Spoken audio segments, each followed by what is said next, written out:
Hello, everyone. It's Wednesday evening. It's time for Tavern Talks with the Shifty Boar. It does seem obviously that our microphone issues from yesterday have been fixed. Thank you for pointing that out in chat. I was talking yesterday for about a half hour, talking about some different D&D questions for Dungeon Masters, and of course talking about some Roll20 stuff. But we got it all fixed today.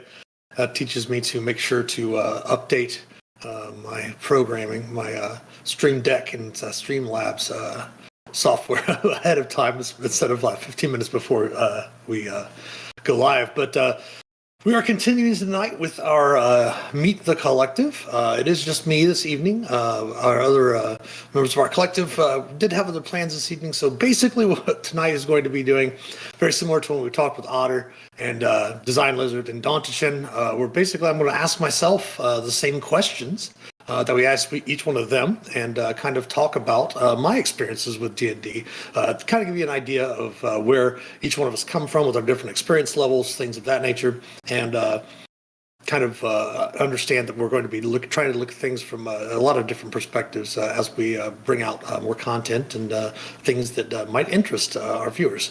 So let's go ahead and get into it. We'll talk about some of my stuff with D&D. So the first question I asked them all was, when did they begin playing Dungeons & Dragons? When did I begin playing Dungeons & Dragons?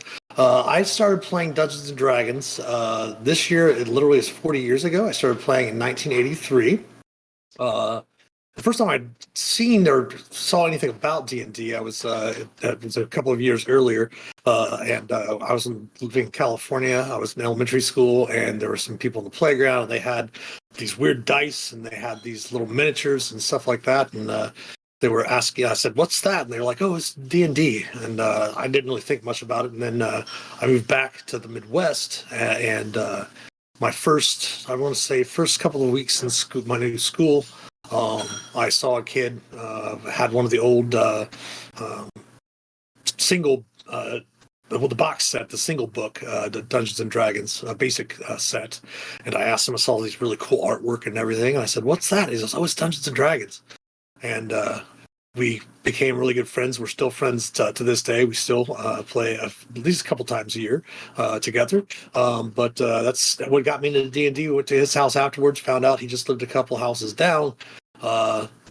He ran a game for me that evening with another one of the friends that we had met, and the next day I went ahead and started DMing as well, learning how to do it. Of course, it was really, when you're kids, like I said, I always talk about Stranger Things is actually my life. But that time period, it was, just fun stuff with kids. But here it is, 40 years later, and if I could tell my 11-year-old self back then that hey, one day you'll be able to do a lot of fun stuff with Dungeons and Dragons, become a professional DM and all of this, I don't think I would believe myself. But the next question I asked him was, did you begin as a player or a dungeon master? I began as a player. Obviously, I played my first game, and the very next day became a dungeon master. Tried to, of course. Obviously, after it does take a lot of practice to be a dungeon master. I think everyone can do it. I think everybody can play. Everybody can be a DM. But I do think that there are certain people that are better suited to be dungeon masters. I've met a lot of them. I've learned from a lot of them, which is great. One of the things I always just say about myself is that I'm always learning as a DM. Like I said, I'm a professional dungeon master now. I run probably around 100 and 125 paid sessions. Sorry, that's my familiar mewing in the background. She's a rescue. She's deaf, and if she can't find me, here she is. She's upstairs. But we'll figure out what we can do with her in a second. But like I said, I'm always constantly learning. Like I said, I have about 150 paid sessions a year, or 125 paid sessions a year, and I'm always learning from the players and different things, how they do stuff as well. So started off as a player, and then immediately became a dungeon master thereafter. When did I dungeon master my first session, and how did it go? To be honest, I don't remember how it went. I need to know it was the very next day, sometime in the early or late, I should say late summer, sometime in August. So when I ran, it was all the old school. We had the old plastic dice with the crayon that you filled in the numbers with. We had pencils and graph paper, and I don't think we had any miniatures at the time. We were just using all theater of the mind and then drawing maps. But I do know that the first thing that I ran was Keep on the Borderlands, which is still probably my favorite adventure of all time, just because of the fact that I think it's the nostalgia of it, but also at the same time it was so simple and basic, which is one of the reasons why I love 5th edition, is because it does have that nostalgic feeling to it. It's not as complicated. Advanced D&D, obviously, in 2nd edition got a little bit more complicated. Skills and powers came around towards the end of 2nd edition, got a little even more complicated. Than 3rd edition and 3.5 came out and really put a lot of if you wanted to make a higher level character in 3.5, it would literally take you hours to create it. But with 5th edition, you can create, if you want to create a 5th level character, you can just do it in a matter of minutes. But yeah, so my first session was the very next day. I just remember it was a lot of fun. We played through that module for months. We got a hold of the Into the Unknown, which was, I think, B1, because B2 was Keep on Borderlands, but B1 was great because we could fill in the blanks. It's kind of like Mad Libs for D&D. So we had a lot of fun with that as well, because it had a lot of replayability, at least for us back then. It might not now. I'm not sure. I haven't seen those modules in a long while. Let's see here. Do I enjoy being a player or a dungeon master more? Honestly, I rarely get to play, so I do get a lot of enjoyment of being a player. But I just think, as being a dungeon master, for me, it's more fulfilling. I think I enjoy it more because I am a musician. I used to be in acting, and I've always been a performer and entertainer. So I always look at being a dungeon master as kind of being an entertainer. I'm there to make sure that, of course, I'm a player as well as the dungeon master, but I want to make sure that everyone's having a great time. And if everyone's having a great time in the session, that means I'm having a great time as well. But yeah, being a dungeon master is definitely, for me at least, more enjoyable than being a player. Not to say that I don't enjoy playing. I love being a player as well. But if I had to choose which one I'd rather do all the time, obviously, it'd be being a dungeon master. What's my favorite part of being a player? The thing I like about being a player is that I really don't spend too much time on like a deep backstory or anything like that for my character. I create a general idea of my character when I'm playing D&D as a player. I don't, because a lot of things that players will the trap that players will fall into is that they'll create a deep backstory, but then they won't allow their character to grow, and they kind of play that same character, like this is what the character came from, and I'm still that character, and they don't really have a lot of character growth as they go through. So I don't really do a whole bunch of creation of that. That way, as a player and a PC, I can adapt my character. My character can grow as I play the adventures, or whether it be a homebrew or a hardcover adventure that's printed out, third party, anything like that. That way I can enjoy the story. And I really like puzzles. I love riddles. I love different types of things of that, like that. I love the exploratory and social. I mean, combat to me, it's okay. But I mean, after you've played for 40 years, combat just becomes one of those things that it kind of, bogs down the story. That being said, I do love it when the combats in a game definitely have something to do with the story, instead of just going from combat to combat to combat.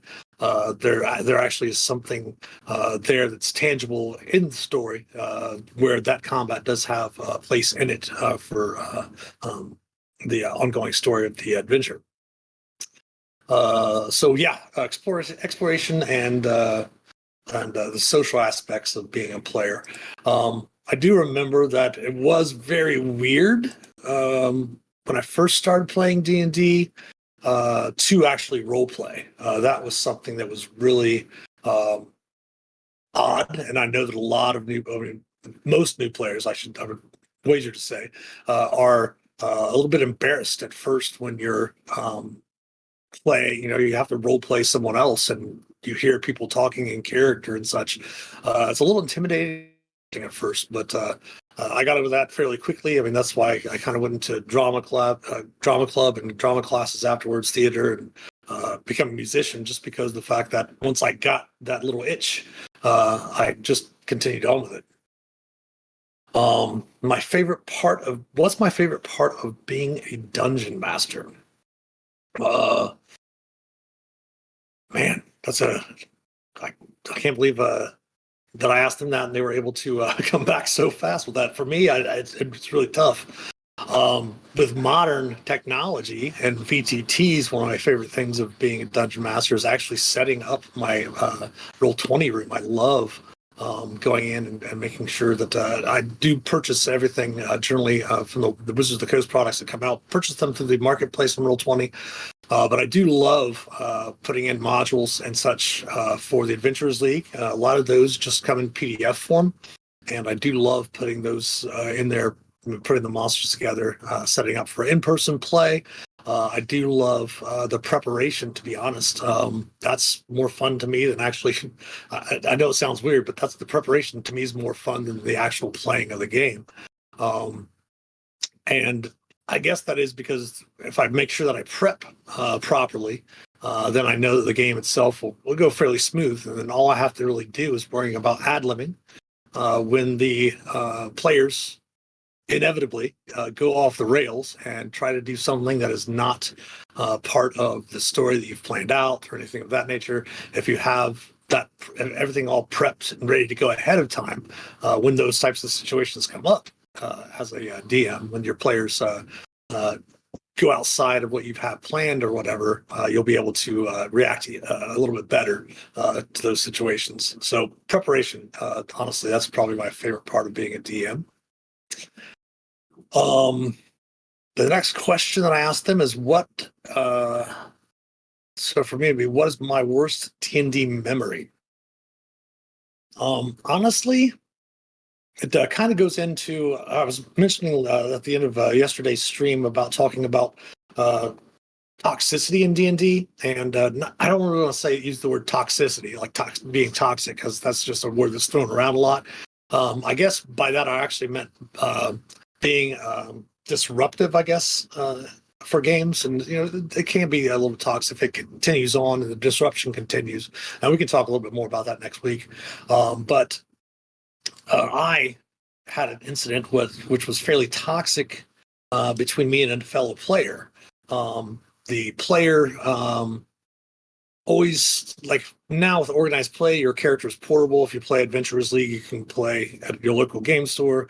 As long as you follow the rules, you take your character, keep your Adventurers League logs, take your character to a convention, go play a home game with it, but as long as you're playing Adventurers League rules. But of course, back then, this would have been the late 80s, early 90s.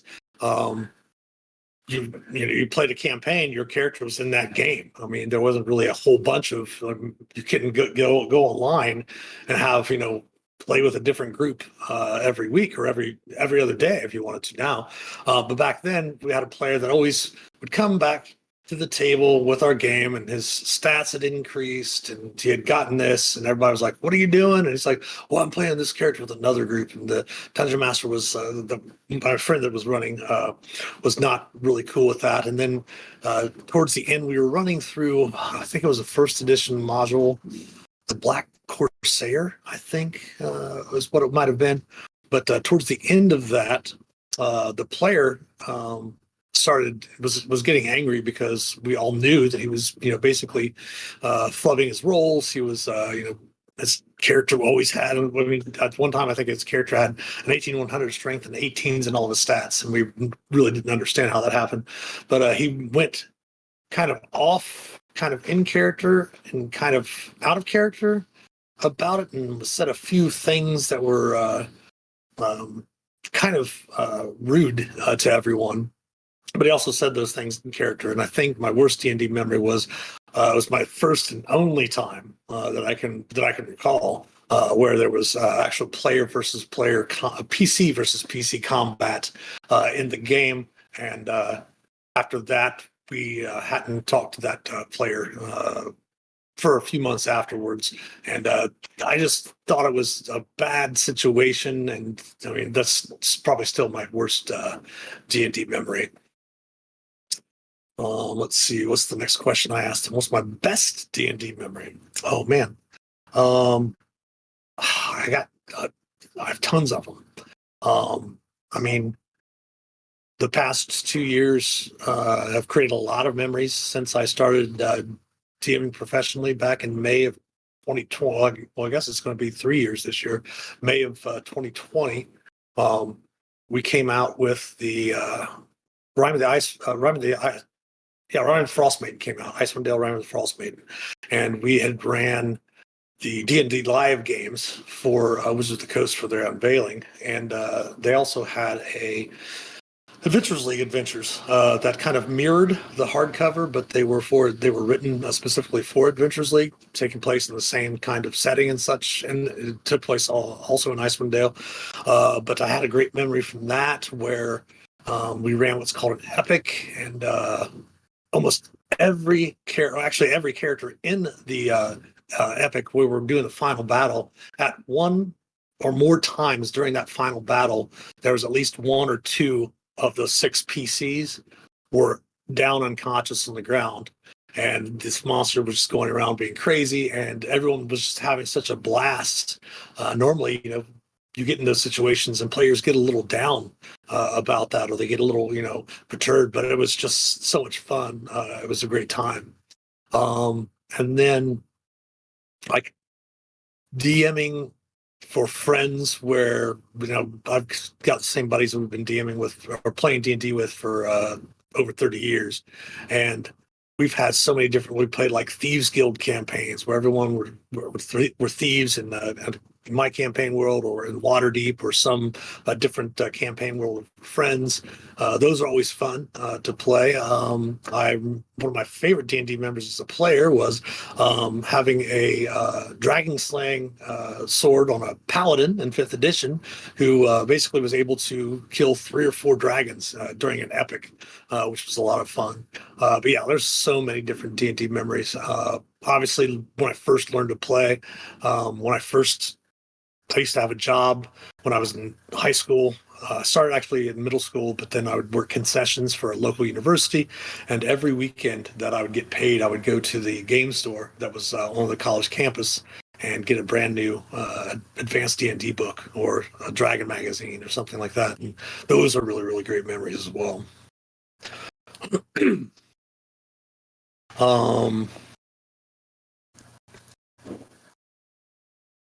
Next question. What's the hardest thing to prep for as a DM?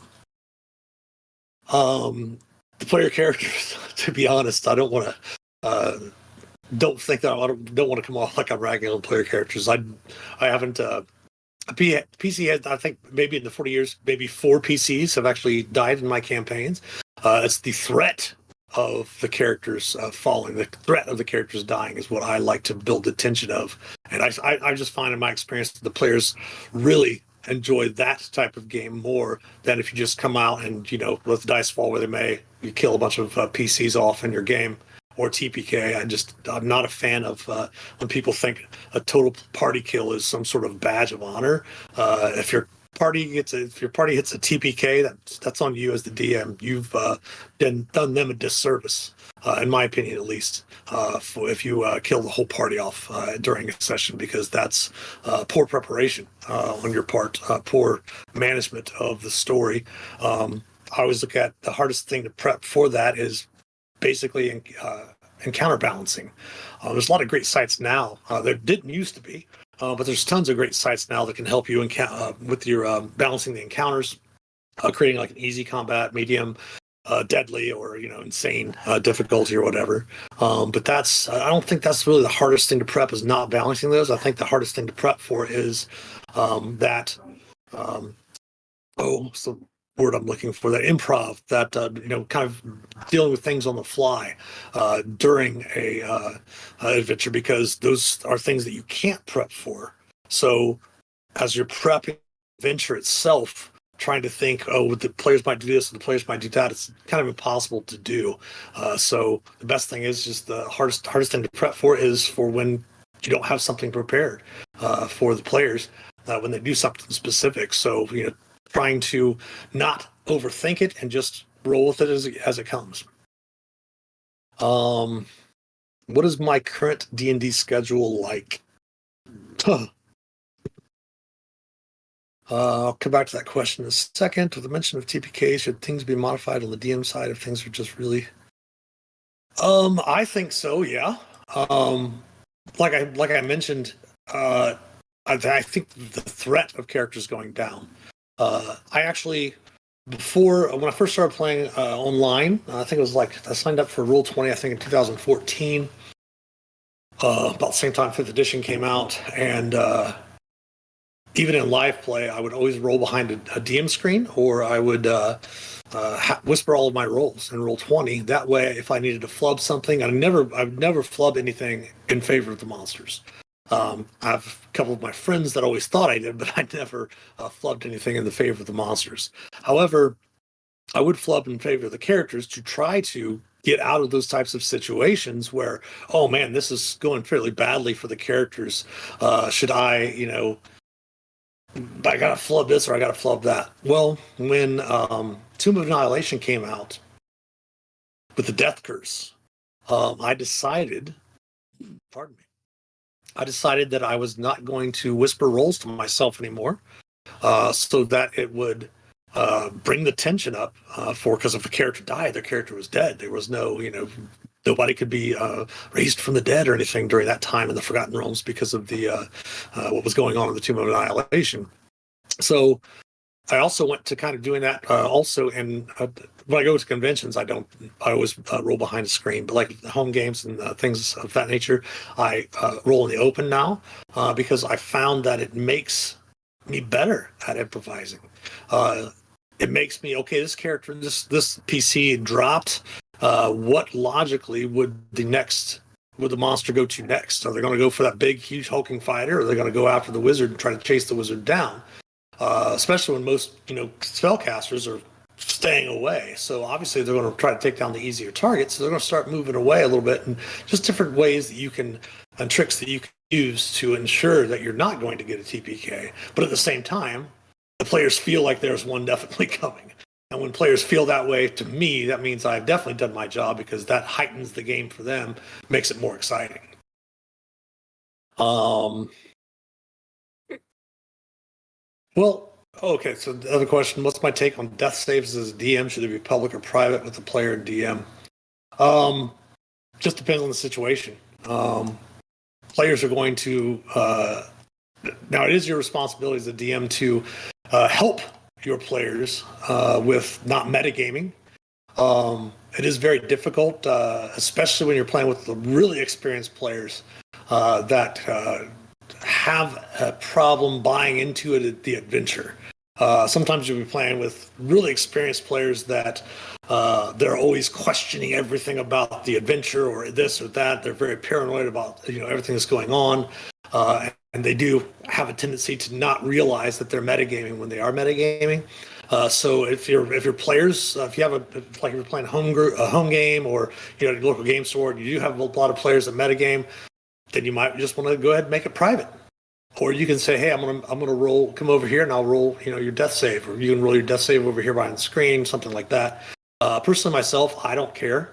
If the players want to roll in the open, that's fine. As long as they're not metagaming about it, that's fine as well. You know what I mean? Most times, generally in my games, players don't usually make more than one death save anyway, because the parties are really good about getting the other players up and playing as a team. Because I always do mention for the players when they sit down at my table is keep in mind you are a team. We're all here to have fun together.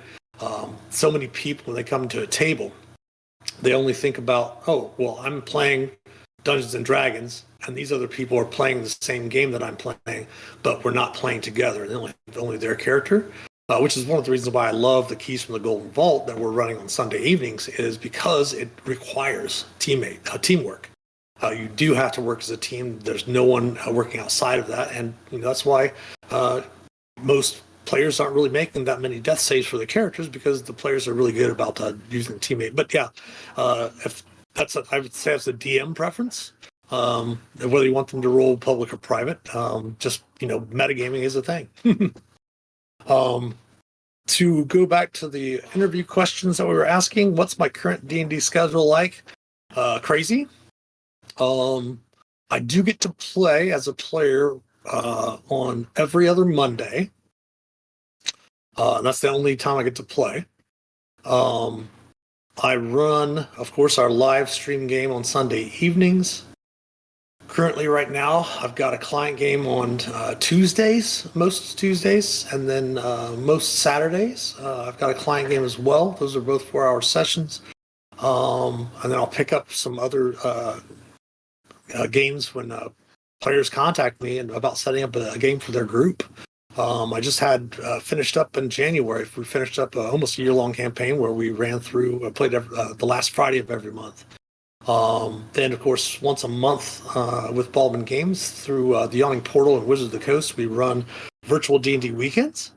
And those you can sign up for on the Yawning Portal when those pop up. I usually run 6 sessions for those, those take place. It's kind of like a convention weekend, Thursday, Friday, Saturday.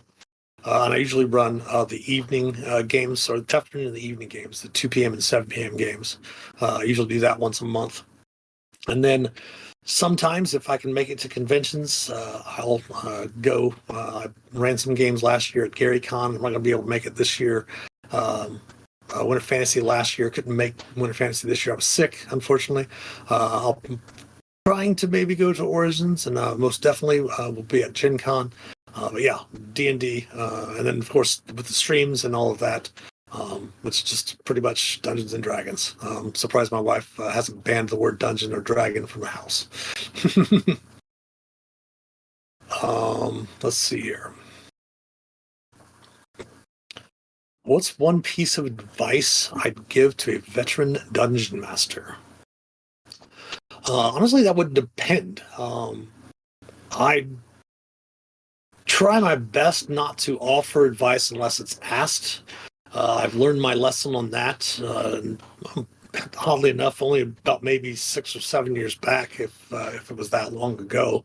I had a friend that had started running and just became a DM. And I sat down to offer some unsolicited advice, just trying to help out because they were kind of struggling. And that did not go over well because they didn't understand. They thought I was trying to tell them how to do it. And I wasn't. The one thing that I always tell DMs when they ask me, like for mentoring, because I am a member of our training committee and mentoring committee for Baldwin Games for our DMs, that there's nothing that I'm going to tell you that is going to make you a good DM, and I'm not telling you how to run the game because every DM is going to have their own style. Regardless of how many times you run, you're always going to develop into your own style of play. However, I always equated it to playing guitar. That, once you learn to play guitar, if you want to develop your own style, or if you want to play like Eric Clapton, or you want to play like Slash, or you want to play like Stevie Ray Vaughan, or Steve Vai, or anything like that, you're still going to have to learn the basics. You're still going to have somebody teach you, how to finger the chords, what the notes are on the strings, how to tune a guitar, all of that stuff. You're going to have to learn those basics. So there are basics that, as a veteran dungeon master, you can teach other people, but there's a line where you have to understand that whether you're teaching them the basics, and then you can also say, well, then here's what I would do in those situations, or here's an advice if you're asking for it, here's the advice for this. But I would always make sure to if you're a veteran DM and you're teaching people to play the game, to be sure that you're teaching them the basics, the things that they need to know that they can grow as a DM or as a player, and not pressing upon them your particular style. Like for our channel, for our Master of Dungeons brand, I am actually, yes, kind of promoting my vision and my philosophy of D&D. But of course, if I'm doing a one-on-one mentoring or anything of that nature, I just do my best to wait until someone asks me for advice, and then give them a bit of advice in that regards. Also, for a veteran DM, just make sure that you continue to apply your craft and learn. There's no any DM that says that they've learned all they can learn isn't being truthful, because there's always stuff you can learn, even from newer players. You can learn newer DMs. You can learn stuff. What piece of advice would I give to a new dungeon master? Instead of being a player, I'm just kidding. Be patient with yourself. Be patient with your players. Typically, with your new dungeon master, I would assume that you're probably playing with new players. If you're a new dungeon master, they're playing with experienced players. As long as they're most times experienced players are really, really cool with new DMs, and they'll help out as you're playing. But at the same time, be patient and be confident. Do not feel that you have to know all of the rules. There are players out there that know the rules better than DMs, which is completely understandable. The DM has so many extra things to do that when a player sits down with their character, they should know their character better than the dungeon master, because it's not your job as the DM to know what everyone else can do. So you're not going to have to learn all the rules. Don't think that you have to know all the rules. As a new DM, just relax and have fun and be patient with yourself, and remember, hey, well, this is how this works. This is how this works. If you don't happen to know, ask a player. Say, hey, can someone read me that spell? Or you can grab your player's handbook and say, hold on a second, let me double check this. Do not feel, as a new DM, for some advice, is that do not feel you have to know everything. You're never going to know everything. Like I said, I've played pretty much every edition other than maybe one or two sessions of fourth, but I mix the rules up all the time in my head. I'm like, what level is that? Oh shoot, I thought it was a second level spell. It was in second edition, but it was not in fifth edition. Or you might forget how sometimes I even find myself saying make a fortitude save instead of a constitution for fifth edition. So don't feel like you have to know everything as a new DM. It'll all come to you, and the players are usually really forgiving about that. If they're not, then find new players.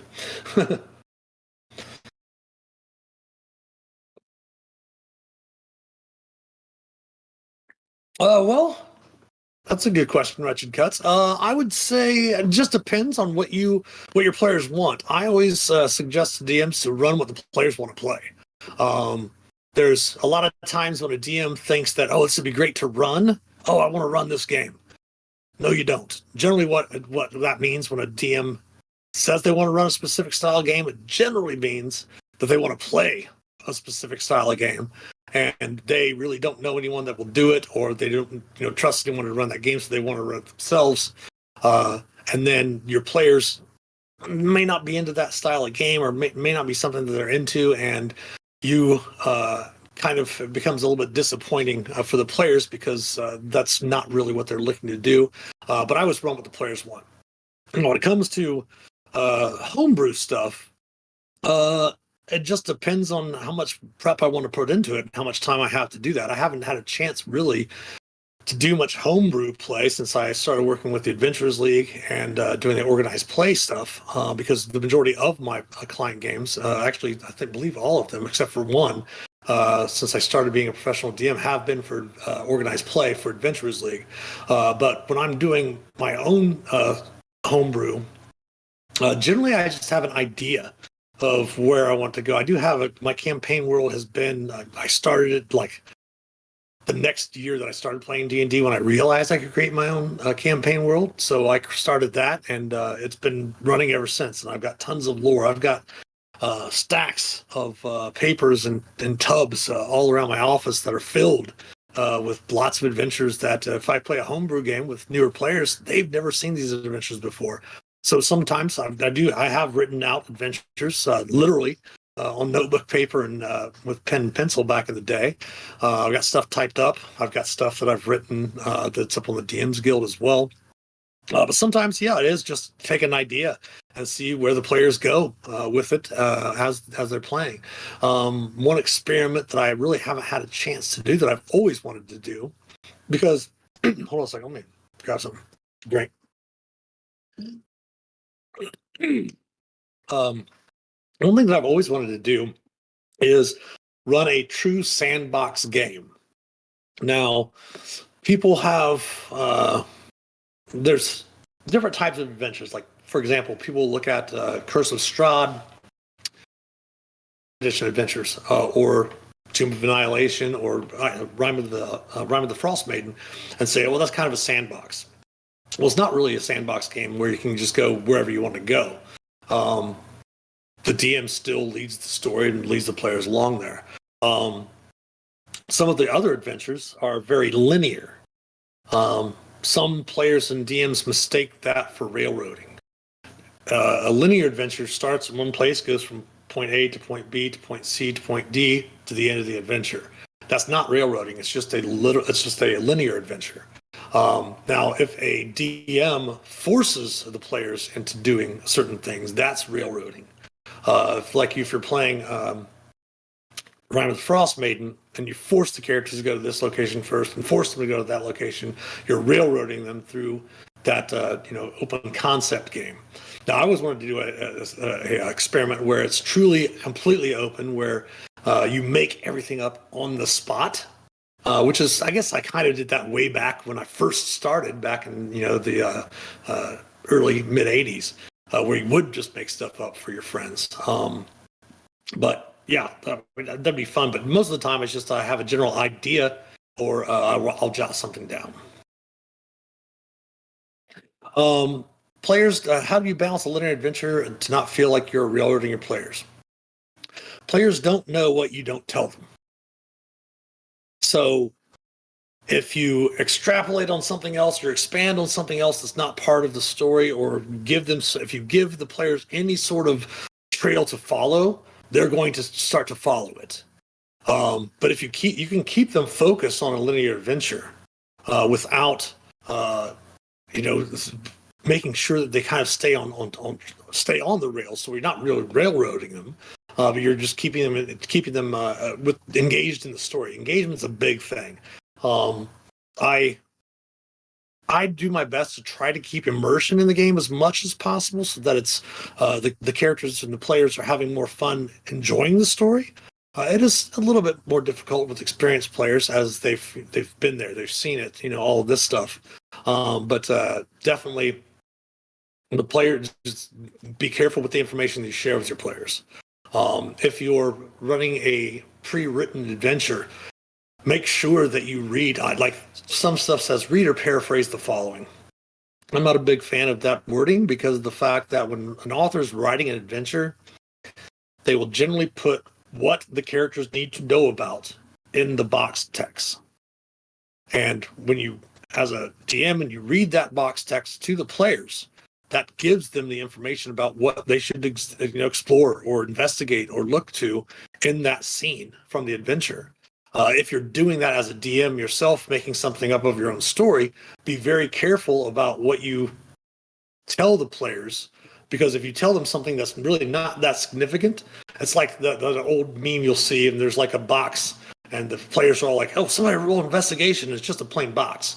But the players are always going to look at that and they're going to be suspicious if it's something that you mention during the scene. So if it doesn't have any significance, skip over it or something like that. But that way you can kind of keep them in that linear thing and not feel like they're being railroaded. The big thing is let them progress at the linear adventure at their own pace. Say, hey, is everyone ready to move on to, look, you've came out of the forest and you see the city over there. Just let me know if there's anything you'd like to prepare or anything before you head to that city. I stabbed the gazebo, exactly. Let me see here. Last question is not related to D&D. What do I enjoy outside of Dungeons and Dragons? Um, Not a whole lot, to be honest. The past 2 3 years, well, in May it'll be 3 years. That's pretty much.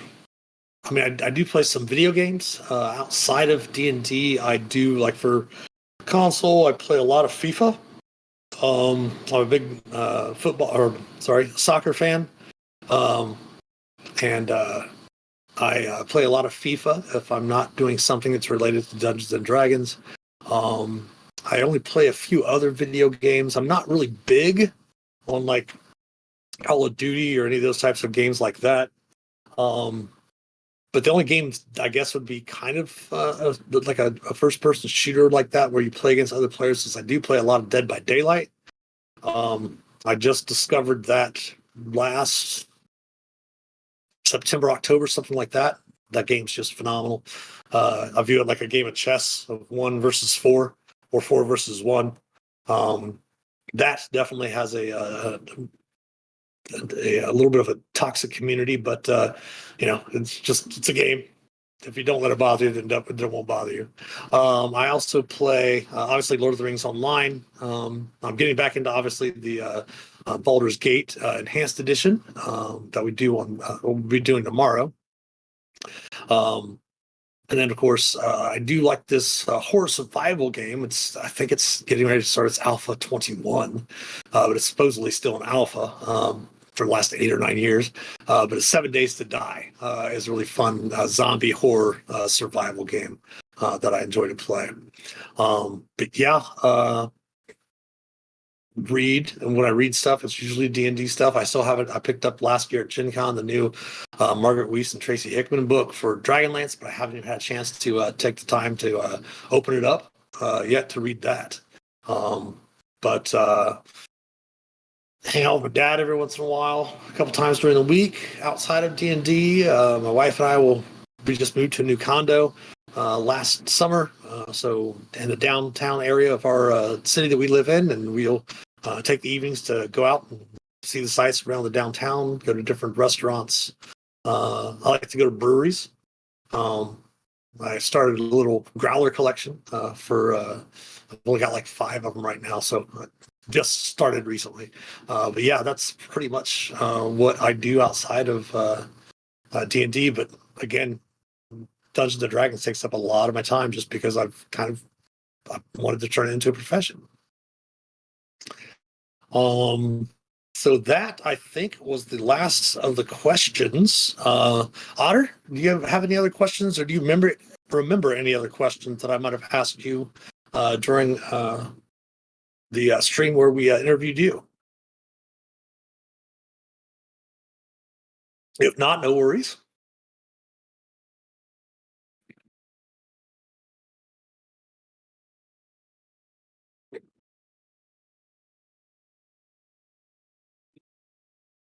So yeah, really busy. Oh, my favorite character or class. Oh yeah, we did talk about that, didn't we? Hands down, my favorite character class is, well, in old school it was called a thief. Now it's called the rogue. And of course, thief is a subclass for it. I love rogues. The character I've played the longest, which I started playing when I first got to college. My very first day of college, my very first class was an English class at 8 a.m. on Monday morning when school started. And the guy beside me in that class, we're still buddies too. It's weird that I meet guys that play D&D in school. But on the first day of college, he had an advanced D&D book. Found out about it, that he had a group. We got together later that week and started a campaign, which has been ongoing in the Forgotten Realms since like 1990. And my favorite character is the character I play from that, which is Shadow. Our Nightshade is his moniker, but his real name is Tavern. He is from Elversalt, and his backstory. But just rogues. I love rogues. Second, I guess, would be Ranger. I do love Rangers. Of course, when I was a kid, reading The Hobbit and The Lord of the Rings in elementary school, and just the whole concept of Strider and Aragorn was really, really cool. That he was such a big part, and of course, obviously becoming the king and being the descendant and all that. I just loved Rangers. And then I don't know. Fifth edition has made all the character classes really, really great to play. But yeah, I have to say Rogue and then Ranger. Um, my favorite. Let me see here. So Shadows are really one of my favorite characters. One of my favorite characters from fifth edition that I have. I have two. When I get to play. Um, when I get to play Adventurers League, the one, like I said, I play every other Monday, and we're actually playing a home brew version of the Shadow of the Dragon Queen. But my favorite character in Adventurers League that I've played over the years is I have two. I have one, Maldrick, who is a 20th level Necromancer, which is really fun. He's one of my first Adventurers League characters. He's tier 4. He's got all the magic items, everything insane. And then the other character that I played I want to say it was a Paladin, 15th level Paladin, 5th level Celestial Warlock. And he plays, he's a Paladin of Conquest, and he has an imp that he kind of treats badly because it's an imp, and he's a Paladin. And he's one of those, he's not really lawful good, he's awful good. Whatever he does has got to be good because he's a Paladin of Conquest of Lathander, and Lathander's the greatest deity out there, so he's really fun to play. Favorite encounter I've been in as a player. This one would have been right before 5th edition came out. Some of my buddies and I had not had contact in a couple of years, and we all decided, hey, we don't live that far from each other. I mean, obviously, when we were in college, we were all together all the time. We only lived, at the time, one of us lived 40 minutes away. Another one lived an hour away. So we decided once a month to get together and start playing. And we played 3.5. And we had this use the book of Exalted Deeds was allowed for the characters. And we had an encounter where we entered into a room. I cannot remember the name of the spell. But it basically, there was a room full of fire giants. And I think there was like 15 fire giants or 10 fire giants in the room, and their boss was just off of that in a different chamber. And with one spell, I was able to wipe out all of the fire giants in the room, and we did not realize how powerful the spell was. And once I said, I'm going to try this spell, and everyone in the party, everyone was just like, what did we just do? Because it literally wiped out all of the fire giants. It like hurled them through hell or opened up a crack or something and took them all to hell or something like that. And then that was a really, really fun encounter as well. So that's probably one of my favorites. Yep, Vow of Poverty was pretty cool in 3.5. Yeah. Favorite race? Obviously humans, always, because it's easy to relate to. I do like to play things that I can relate to myself, but I do love learning about different things to try to open those experiences to understand, other people's worldviews, where they're coming from, and stuff like that. I do love Drow, especially we were playing Drow back in the day before Dritz Tuorden came out in storybooks. Obviously, one of the greatest literary characters in fantasy history. One of the best heroes that a lot of people know that are familiar with D&D, things like that. I think we asked about books too, like some of the different favorite books, fantasy-based stuff. Obviously, Lord of the Rings, The Hobbit. Never had a chance to finish the Silmarillion. I loved, obviously, the Dragonlance, the first trilogy of the Dragonlance series. The Thieves' World novels back in the day by Aspirin. Those were really great with Sanctuary and all of that. I think Shadowspawn was from there as well. Didn't get to read a whole bunch of the Grey Mouser stuff. I'd really like to go back and visit that. Obviously, I loved reading Conan novels back in the day. And they're definitely, how would I put this? Probably very full of inappropriate things, in today's modern 2023 world. But when I was younger, there's an author named John Norman that wrote about a hero named Tarl Cabot that happened to go to the planet of Gore, which was basically on the opposite side of the sun from the Earth, and had an exact same rotation and orbit around the sun, so they would never see one another. Those are definitely what would be called cringy, full of cringy stuff. But back in the day, they were pretty good to read when you're in like high school as a teenager.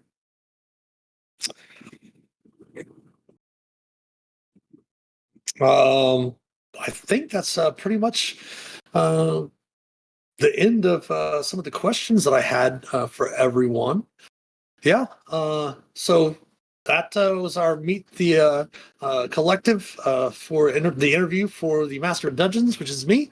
So hopefully that gives a little bit of insight to our Chimerical Collective that helps me with the brand and the Twitch streams and everything. Speaking of which, if you're not a member of our community, feel free to go down in the About Us section below the stream here. Click on that, and you should be able to find our Discord panel. If you click on that, it'll be able to join the Discord server. Of course, it's in our stream chat here as well.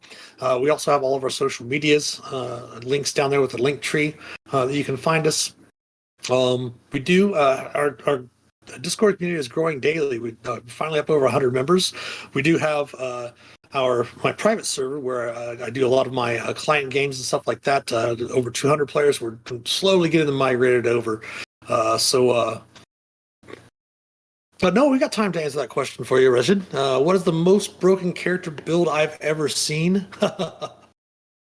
Man. There was a loophole in the 3.5 rules with a rogue, with a ring of blinking, and there was something else that allowed every single attack that the rogue made to be a sneak attack, basically. That would be able to add sneak attack damage the whole time, every single attack that they made. Yes, it was very terrifying. It was one of those things where people were like, well, let's go over to Pathfinder. And I was like, nope. I'm gonna stick with just Forgotten Realms 3.5 until something better comes out, because I wasn't a fan of 4th edition. So we played 3.5, but the only books that I allowed were the Forgotten Realms books. That way you could control what prestige classes people were using, what feats they were using, and all of that, because there was some broken stuff. I think for 5th edition, the most broken character is, I actually discovered it myself. I didn't mean to. But I think it's a fairly broken character. And there's another broken character that's not really broken because it's all up to the DM for that character, which is called the Coffee Lock. I don't know if anybody knows about the Coffee Lock, where it's a sorcerer and a warlock, and they really don't sleep, and they take short rests instead of long rests, and they spend their warlock slots to burn for sorcery points, and then after their short rest, they get the warlock slots back. That's not really that broken because that is all on the DM. That's the DM's decision about how they interact with rests. The most broken one that I've seen is I've played it during the Princes of the Apocalypse, and then it was made, some adjustments were made to it, and I think the guys at Nerdarchy actually did a episode about the character. But that is it's a fighter rogue ranger that takes 12 levels of fighter, 4 levels of rogue, and 4 levels of ranger, and with assassin and gloomstalker and battlemaster as the subclasses.